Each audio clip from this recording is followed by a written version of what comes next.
E vamos fazer contato com a pesquisadora e professora associada de Direito Penal e Criminologia da Universidade Federal do Rio de Janeiro, UFRJ, Luciana Boatê.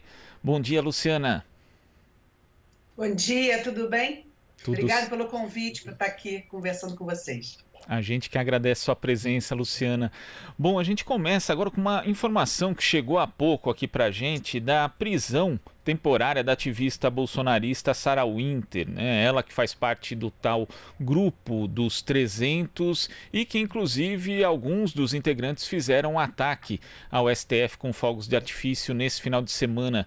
Como é que você vê primeiro essa prisão, Luciana, e também essas manifestações reiteradas aí contra o STF, chegando até esse limite aí do que a gente viu no fim de semana? A gente tem visto que essa política empreendida pelo governo Bolsonaro, de ao mesmo tempo incentivar, tensionar que grupos mais radicalizados pratiquem ações assim que tragam essa instabilidade e ao mesmo tempo, por outro lado, não se dizendo responsável por tais ações, tem levado, na minha avaliação, a um encrudecimento assim, e uma situação que realmente se tornou insustentável, né? Esse ataque ao STF, e com todas as críticas que qualquer pessoa no uso de sua liberdade de expressão possa ter, né, a qualquer instituição, o fato é que o que está se vendo hoje por parte desse grupo é uma aposta, é uma lógica de fazer política, né, por meio de ataques e por meio de fake news. Portanto, especialmente essa ativista, ela foi alvo do inquérito que está sendo inclusive debatido no STF, que foi justamente instaurado para apurar diversas ações, dentre elas desse grupo. São diversos outros grupos. O que a gente percebe, e no caso do direito penal e do processo penal, é que essa moça, mesmo já estando investigada, eu estou imaginando que essa prisão temporária, também nas notícias a gente não teve essa informação, que essa prisão temporária pode ter sido relacionada a esse incidente dos fogos no Supremo e devem haver evidências que ela está envolvida, ou seja, mesmo estando investigada, ela ainda está insistindo na prática justamente das ações que estão sendo consideradas ilícitas. Então, em qualquer processo, em qualquer investigação, esse é um motivo de prisão preventiva ou temporária, que é a chamada prisão por investigações. Agora, se me permite só acrescentar um comentário sobre isso, eu vejo também por parte dessa ativista uma tática política dessa performance. Ela faz uma performance e ela vai usar essa prisão também contra ela. Para mim, ela estava provocando, inclusive, essa reação para se fortalecer enquanto opositora ou enquanto personagem. Ela é uma personagem, né? Então, também eu acho que, no caso dessa ativista, talvez tenha que ser feito até um exame de sanidade mental. Eu vejo que ela tem alguns traços, não sou especialista, mas assim, o tipo de ataque e essa externalização dessa conduta, ameaças ao Supremo, gravadas em vídeo, não costumam ser comuns nesse tipo de processo. Ou seja, a pessoa não expressa essa intenção criminosa de forma tão evidente. Então, eu vejo aqui com preocupação esse cenário, porque ela é colocada nessa evidência que ela própria busca, utilizado como uma performance e com um mecanismo que a gente assistindo de fora, resta evidente que é algo que ela estava intencionando. Então, para mim, ela já estava buscando ter essa reação. Agora, de fato, o que aconteceu nesse final de semana, né, e especialmente após a dissolução do próprio acampamento, né, isso deve ter precipitado, e é possível que eles tenham ligações telefônicas, tenham evidências e provas, elementos, né, para envolvê-la nesse episódio específico. E possivelmente, sim, essa deve ter sido a motivação, e que no processo penal, né, a reiteração criminosa como um dos motivos e a necessidade de uma maior investigação. E quando você fala disso, né, Luciana, que ela provavelmente queria até que ter como resultado da sua ação essa prisão, é bastante difícil, né, lidar com grupos bolsonaristas, porque na prática eles sempre procuram um limite, sempre procuram a provocação no extremo para provocar algum tipo de resposta, seja uma resposta institucional, seja a resposta também de grupos que antagonizam com o bolsonarismo. A gente ainda não conseguiu achar uma fórmula, um jeito de lidar com esse novo tipo, digamos, de estratégia, nem é novo, né, mas com essa estratégia política tão destrutiva, Luciana? Pois é, e as redes sociais, essa comunicação muito intensa, né? Esse questionamento dos meios de comunicação tradicionais, eu acho que a gente também vive uma complexidade aqui nesse processo, que é a própria liberdade de imprensa, todas as conquistas que galgamos ao longo dos anos, especialmente marcadas na Constituição de 1988, que são utilizadas por esse grupo para negar a própria democracia. Então, é a liberdade de expressão, que volta e meia é reivindicada, né? A organização política e o financiamento dessa organização política também. Então, vejam bem, eu também tenho um outro elemento aqui que eu imagino que o ministro Alexandre de Moraes esteja focado, especialmente em relação ao último tweet que ontem eu vi nos jornais, quando ele comentou esse fato no final de semana, que ele já está chamando esses grupos de organizações criminosas. Por quê? Porque, acima de tudo, tem um financiamento por detrás. Você não consegue manter um grupo de pessoas por sua própria conta, sem trabalhar, acampados num espaço público, pelo tempo que esse suposto grupo tem. Esse grupo, ele tem transmissão ao vivo, ele tem uma equipe de comunicação e, especialmente, eu queria entender, e imagino que a investigação vá por esse ponto, que é muito caro jogar aqueles fogos, né? O custo daquele tipo de ação e performática também, reparem que eles utilizaram algo para chamar atenção, né? É uma tática que, como você diz, não é nova, mas ela ganha uma grande intensidade quando gera essa repercussão nas redes sociais. Então, para mim, o mais importante nem é essa moça, que eu vejo claramente que ela deve ter problemas, ela busca também uma carreira política a qualquer custo, ela busca se inserir, né? Tem ali, na minha avaliação, com todo, né, sem querer também patologizar ninguém, mas tem um certo desequilíbrio ali, não é algo que é comum a gente ver, mas, ao mesmo tempo, tem uma organização criminosa e tem pessoas com dinheiro que financiam esse movimento. Eu acho que o nosso foco deveria estar na busca, eu estou imaginando que o ministro Alexandre de Moraes está nessa linha, porque aí ela é colocada como uma figura, mas quem está por detrás, fazendo a verdadeira política, está oculto e precisamos descobrir quem é.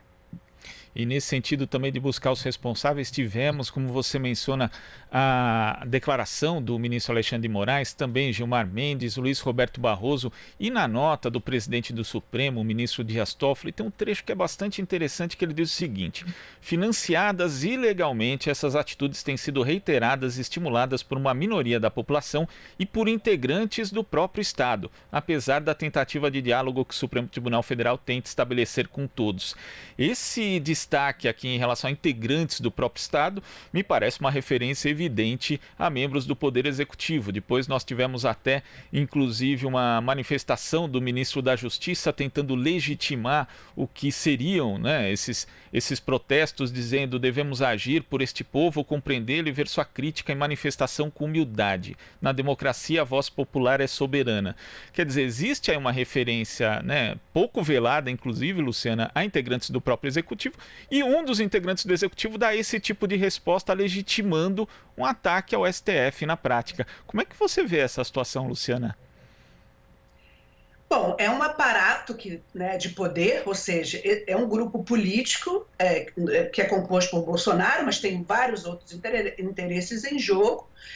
Mas o que a gente está visualizando agora é o formato desse grupo político no poder, especialmente com figuras orgânicas, tipo esse ministro da Justiça, que teria um papel importante até de contenção eventual, né, desses extremos, que era o que o Toffoli estava tentando negociar isso. Bom, Bolsonaro está eleito, vamos manter dentro de alguns padrões de aceitabilidade na relação para manter entre os poderes, para manter essa harmonia.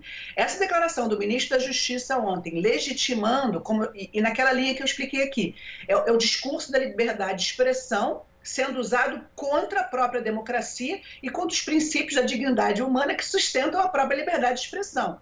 Não existe liberdade de expressão né, para defender morte de pessoas, para defender genocídio. Não existe liberdade de expressão para defender contra a própria democracia que sustenta aquele direito. Então, esse ministro da Justiça está totalmente equivocado, está mal intencionado.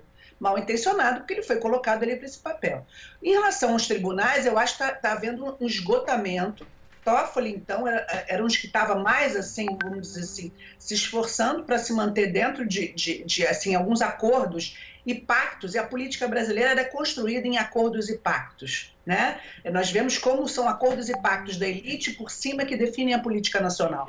Mas, no caso aqui, a gente está vendo um extremo que está sendo tocado, legitimado, o ministro da Educação também, que ontem teve uma postura absolutamente inaceitável, né? Contrária à própria pasta, aos princípios da educação. Como professora, eu fico ofendida pelas declarações do ministro, né? Sou professora de uma universidade federal, todos os professores, e nesse cenário a gente está vendo chegar a um limite, e que eu vejo que vai ficar difícil esse diálogo entre os poderes. O que vai acontecer daqui para frente eu não sei, mas eu acho que essa radicalização, e o Bolsonaro também, com uma postura cada vez mais beligerante, ainda mandando seus ministros incentivarem esse tipo de prática, porque essa sinalização do ministro da Justiça é um incentivo. E também pode ser um mecanismo de apoio velado. Portanto, nós estamos diante de uma crise muito grave e que vai precisar ser apurada a fundo.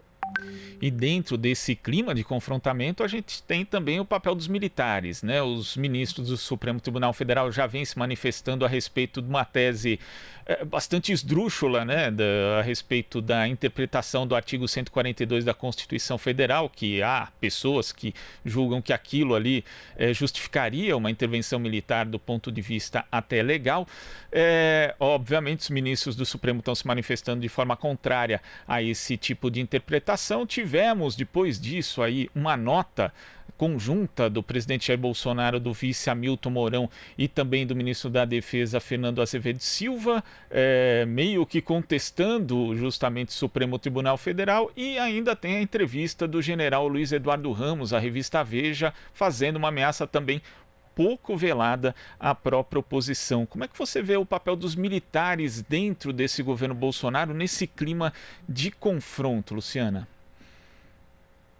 Eu vejo o seguinte, havia um entendimento no início que os militares seriam aqueles que fariam, vamos dizer, a contenção da figura, vamos dizer assim, exagerada, extremada, autoritária do Bolsonaro. Essa era uma visão que se tinha no início. Eu estou convencida que essa avaliação não é verdade. Eu estou convencida, primeiro, que Bolsonaro ele não tem nem a inteligência capaz de articular tanto essa política assim.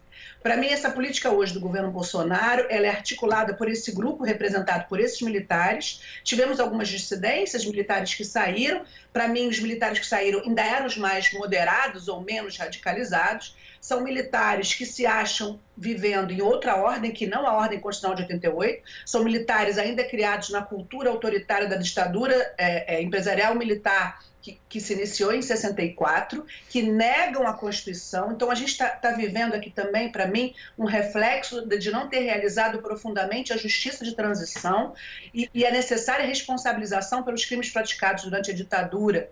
Mas não só a responsabilização penal, a responsabilização das instituições. Essa cultura militar que está hoje esprairada também pelas polícias e que é potencializada por esse governo Bolsonaro, que manipula também esse sentimento de ódio, esse sentimento de violência e de indignação contra a própria democracia. Isso é fruto dessa cultura representada por esses generais, e penso também que está no momento de se começar a investigar esses generais por suas declarações, porque é inaceitável, e nós estamos ainda sob a vigência da Lei de Segurança Nacional de 1983, né? Que foi uma lei também fruto de um processo de abertura, de uma certa negociação, mas nem essa lei de 1983, ainda antes do fim do período marcado do regime militar, esses representantes e ministros militares estão seguindo.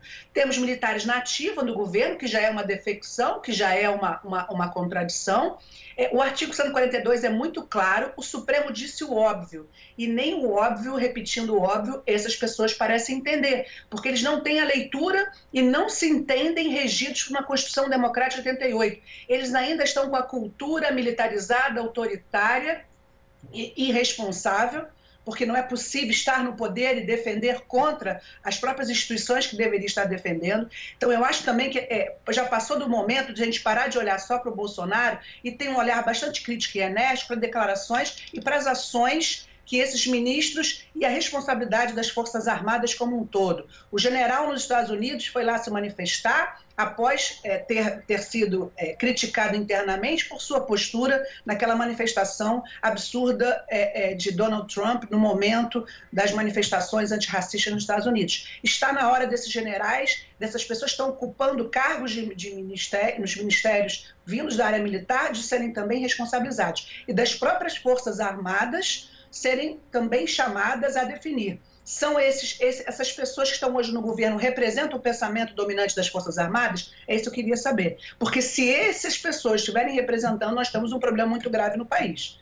Nós sabemos que não há um pensamento unânime, mas está na hora também da gente cobrar responsabilidade. Não é possível termos uma polícia que mata e é legitimada a matar. Temos exército, temos forças armadas que deveriam defender a democracia e que estão praticando todos os dias atentados à democracia por meio de manifestações como aquelas. E fora os juristas de plantão, né? Mas as ditaduras sempre tiveram militares e juízes de plantão para defender sua própria política autoritária e muitas vezes genocida. Infelizmente, né? Luciana, queria agradecer muito a sua participação aqui no Jornal Brasil Atual e até a próxima. Muito obrigada, bom dia. Bom dia para você e para todos que nos escutam. Bom dia. Conversamos aqui com a pesquisadora e professora associada de Direito Penal e Criminologia da UFRJ, Luciana Boatê. Você está ouvindo Jornal Brasil Atual. As notícias que os outros não dão.